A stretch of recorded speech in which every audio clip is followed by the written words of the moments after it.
नमस्कार मित्रांनो, GK story teller मध्ये मी आपल्या सर्वांचं पुन्हा एकदा स्वागत करीत आहे। तर मी आज पुन्हा एकदा घेऊन आलोय खास तुमच्यासाठी एक भयानक असा अनुभव। आतापर्यंत तुम्ही आपल्या चॅनलला सबस्क्राइब केलं नसेल तर नक्की सबस्क्राइब करा, जेणेकरून भविष्यात येणारे व्हिडिओज मी आपल्यापर्यंत पोहोचवू शकेन। तर चला जास्त वेळ न घेता आजच्या भयानक आणि चित्तथरारक अशा अनुभवाला सुरुवात करूयात। 25 ते 30 वर्षांपूर्वीची गोष्ट आहे।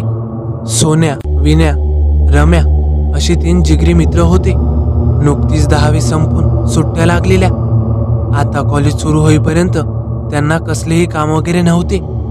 सकाळी उठल्यावर चहा नाश्ता झाला की गावच्या चावडीवर बसून गप्पा मारणे, नदीत विहिरीवर पोहायला जाणे, दिवसभर नुसत्या उन्हाळक्या करत इकडे तिकडे फिरत बसणे हाच त्यांचा धंदा होता। वडवणी तालुक्याच्या ठिकाणापासून 14 किलोमीटर अंतरावर त्यांचे गाव होते। गावाच्या 1 किलोमीटर अंतरावर त्यांच्या गावचा फाटा होता। त्या फाट्यावर छोटी छोटी 3-4 झोपडी वजा हॉटेल होती। दिवसभर उन्हाळक्या करून रात्रीच्या जेवणापर्यंत हे तिघेही मित्र त्या फाट्यावर येत आणि गप्पा मारत बसत। येता जाता याला त्याला हटकणे, कुणाची खिल्ली उडवणे, मस्करी करणे यातच त्यांच्या रात्रीच्या जेवणापर्यंतचा वेळ जाई। पुढे पुढे तर ते रात्रीच्या 12-12 पर्यंत फाट्यावरच बसून गप्पा मारायला लागले होते। खेडेगाव असल्यामुळे दिवस मावळता लोक शेतातून आल्यावर स्वयंपाक झाला की झोपी जाईत। रात्रीच्या 9 वाजेपर्यंत गाव चिडीचूप शांत निजे, इतके शांत की सुई जरी पडली तर तिचा आवाज ऐकू यावा। असेच एका रात्री सोन्या, विन्या आणि रम्या खूप उशिरापर्यंत फाट्यावर गप्पा मारत बसले होते। तिथे जी काही 2-4 हॉटेलवाली होती ती अंधार पडताच आपापले हॉटेल बंद करून घरी निघून जायची। त्यातीलच एक हॉटेलच्या बाहेर लाकडी बाकावर बसून हे तासनतास गप्पा मारत बसायचे। घरचे ओरडू नये म्हणून त्यांनी एक शक्कल लढवली। घरातून अंथरून पांघरून घेऊन हे तिघे पाटलाच्या वाड्याच्या छतावर झोपायला जातोय असे सांगून घरून निघायचे। त्यामुळे कितीही वेळ लागला किंवा कितीही वेळ जागले तर घरचे काहीही म्हणत नसत, कोणाला काही फरकही पडत नसे। तर त्या दिवशी त्यांना गप्पा मारता मारता रात्रीचे 11:30 वाजले। त्यांच्या गप्पा सुरू असतानाच गावच्या फाट्याच्या उजव्या पश्चिम बाजूला एक पांदन रस्ता होता। त्या रस्त्याने पायातील चाळ वाजतात तसा आवाज येऊ लागला। ते सावध झाले, थोडे घाबरलेही। क्षणाक्षणाला तो आवाज मोठा होऊ लागला। नीटसं दिसत नव्हतं तरीही त्यांनी निरखून पाहण्याचा प्रयत्न केला तर त्यांना एक अंधुकशी घोड्याची आकृती दिसू लागली। ती आकृती पांदीच्या मधून निघून जेव्हा वर आली तेव्हा त्यांनी लाईटच्या उजेडात पाहिलं तर घोडीवर एक माणूस बसलेला आणि तो चाळ वाजवल्याचा आवाज येत होता। ते घोडीच्या पायातील घुंगरं होती। यांच्या जीवात जीवाला त्या तिघांनी त्या घोडीवर बसलेल्या माणसाची विचारपूस केली तेव्हा त्यांना कळाले तो बांगड्यावाला कसार होता आणि तो सरळ जसा आला तसा उत्तरेकडे निघून गेला।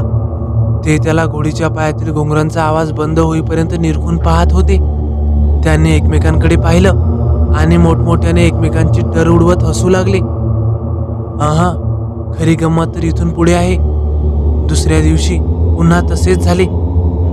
ते तिघे त्याच ठिकाणी गप्पा मारत बसले होते तेव्हा त्यांनी पुन्हा त्या कसाराला घोडीवरून त्याच पांदन रस्त्याने येताना पाहिलं। तो कसार आज आला तसाच पुढे निघून गेला। वेळ तीच होती, 11:30 ते 12ची। तिघेही तिथून उठले व पाटलाच्या वाड्याच्या छतावर जाऊन लोळू लागले। झोप काही येत नव्हती। बराच वेळ निघून गेल्यावर विनू म्हणाला, यार सोन्या, रम्या, काल त्या कसाराने आपली चांगलीच फजिती केली राव। लय घाबरलो होतो आपण सगळेच। मायला, तो कसार एवढ्या रात्री कुठं जात असेल आणि नेमकं एवढं संध्याकाळचं येतोय कुठून? रातच्याला 11-12च्या दरम्यान। चला उद्या त्याला भेवाडायचं, थोडी मज्जाच घेऊ त्याची। विनूचे हे शब्द ऐकून सोन्या रम्यानेही होकार दिला। दुसऱ्या दिवशी रम्याचे विहिरीवर भेटायचं ठरवून ते तिघेही निद्रादेवीच्या कुशीत विसावले। दुसऱ्या दिवशी विहिरीत पोहताना त्यांनी प्लॅन केला।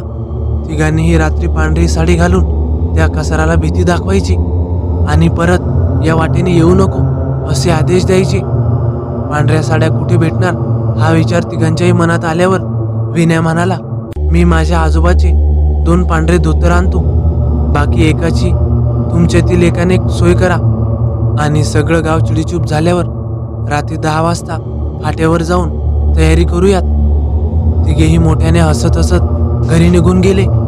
ठरल्याप्रमाणे तिघेही रात्री 10 वाजता गावच्या फाट्यावर आले. विनयाने 2 धोतर पण आणले होते, तर रम्याने 1. तिघांनीही तयारी केली. बरोबर 11:30च्या दरम्यान कसाराच्या घोडीच्या पायातील घुंगरांचा आवाज ऐकू येऊ लागला. ते तिघेही सावध झाले. कसार पांधन चढून वर आला तसे विनयाने सोन्याला आणि रम्याला रस्त्याच्या कडेला कापसाच्या पिकात लपायचा इशारा केला आणि ते कापसात पळाले. विनया रस्त्यात कसाराची वाट अडवून उभा राहिला. कसार गोंधळला. रस्त्यात कोणीतरी पांढरी साडी घालून आपली वाट पाहत आहे. तो अचानक दचकला. विनया थोड्या घोगऱ्या आवाजात त्याला बोलला, कोण आहेस तू? कसार म्हणाला, मी कसार. बांगड्या ऐकायचा धंदा आहे मावा. हो का? मग माझ्या हातात भर की बांगड्या. तेवढ्यात डाव्या बाजूने अजून एक तशीच पांढऱ्या साडीतली बाई कसाराला वर येताना दिसली. तीही घोगऱ्या आवाजात बोलली, माझ्या हातात सुद्धा भर. नंतर तिसरा आवाज कसाराला पाठीमागून आला. तो आवाजही म्हणाला, माझ्या पण हातात भर. तिन्ही बाजूने त्याला घेरून बांगड्या भर म्हणू लागल्या. तसा कसाराने लगाम ओढत घोडीच्या पोटावर टाच मारली आणि तिथून धूम ठोकली. कसाराच्या घोडीच्या पायातील घुंगरांचा आवाज कमी होईपर्यंत हे तिघं एकमेकांना टाळ्या देत मोठमोठ्याने हसत होते. थांबा, शेवट तर ऐकून जा. असे 4-5 दिवस निघून जातात. तिघेही फाट्यावर रात्रीच्या 1-1 वाजेपर्यंत थांबतात. पण तो कसार पुन्हा काही तिथून त्यांना जाताना दिसला नाही. त्यांना या गोष्टीचा थोडा पश्चाताप झाला की एका गरिबाच्या पोटावर आपण पाय तर दिला नाही. त्याचा येण्या जाण्याचा मार्ग आपण बंद केला. आता तो कुठे असेल, काय करत असेल, असे अनेक प्रश्न त्या तिघांना बेचैन करत होते. एका रात्री असेच ते फाट्यावर बसले असताना त्यांनी ठरवलं की त्या कसाराचा पत्ता शोधून त्याच्या घरी जाऊया व त्याला आपण गंमत केली असं सांगून माफी मागूयात. सर्व ठरलं. त्या दिवसाच्या दुसऱ्या दिवशी ते तिघही कसाराचा पत्ता विचारत त्याच्या गावी जाऊन पोहोचले. त्यांच्या गावापासून 8 किलोमीटर अंतरावर रांजणगाव नावाचे एक गाव होते. त्या गावात तो कसार राहत होता. बांगड्यावाला कसार कुठे राहतो असे विचारत ते त्या कसाराच्या घरासमोर येऊन उभे राहिले. दाराच्या अंगणात एक 40 ते 45 वयातील बाई दळण घेऊन पाकडत होती. ती कसाराचीच पत्नी असावी. हातातलं सूप थांबवत कान्या नजरेने त्यांच्याकडे तिरपे पाहत विचारलं, कोण पाहिजे रे पोरांनो तुम्हासनी? या प्रश्नावर तिघांनी एकमेकांकडे पाहिलं. पहिलं कोण बोलेल हा प्रश्न होताच. मग विनयानं पुढाकार घेतला. विनयानं विचारलं, मावशी, ते कसार मामाचं घर हेच का? कोणीतरी आपल्या नवऱ्याशी चौकशी करते असा विचार करून त्यांच्या कपाळावर आश्चर्याच्या आठ्या उमटल्या. ती बाई म्हणाली, काय रे पोरांनो, काय काम आहे तुम्हासनी? अन यांना का भेटायचे होतं? यांना म्हणजे या कसार मामाच्या पत्नी असाव्यात हे त्यांच्या पटकन लक्षात आलं. मग तेव्हा त्यांनी 5-6 दिवसापूर्वी कसारासोबत जे काही केलं ते सगळं सांगितलं आणि आम्हाला त्यांची माफी मागायची आहे म्हणून त्यांचा पत्ता शोधत इथवर आलो. त्यावर ती बाई चिडली, काय र, काय भांगबिंग पिलीत की काय तुम्ही? यावर ते तिघेही ओशाळले व या बाई का चिडल्या असतील याचा विचार करू लागले. तेवढ्यात त्या बाईने आजूबाजूला पाहिलं. त्यांना हळूच आवाजात पण गंभीर स्वरात विचारलं, तुम्ही काय माझी गंमत करताय वैर? ते तिघे पुन्हा गोंधळले. सोन्या म्हणाला, असं काय बोलताय तुम्ही? मग कसं बोलू? अरे जो माणूस एका वर्षापूर्वीच मरण पावला तो तुम्हाला कसा भेटेन र? हे ऐकून त्या तिघांनाही दरदरून घाम फुटला. ते तिघेही पायापासून हादरले. ही बाई त्यांची नक्की कोण हे त्यांना खात्रीशीर माहीत नव्हतं. म्हणून त्यांनी विचारलं, तुम्ही त्यांच्या कोण?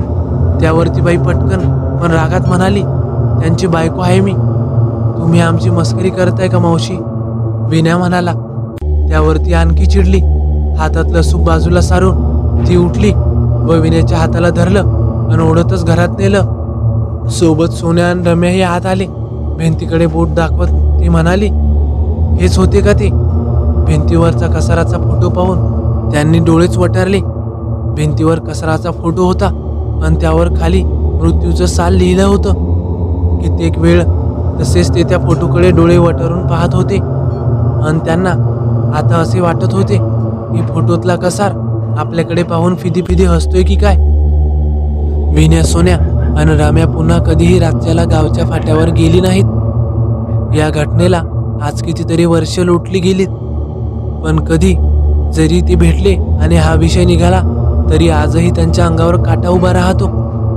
तर मित्रांनो, कशी वाटली तुम्हाला ही कथा? आवडल्यास नक्की लाईक करा, कमेंट करायला विसरू नका आणि आपल्या चॅनलला सबस्क्राईब केलं नसेल तर नक्की सबस्क्राईब करा. तर चला भेटूया पुढच्या व्हिडिओत. धन्यवाद.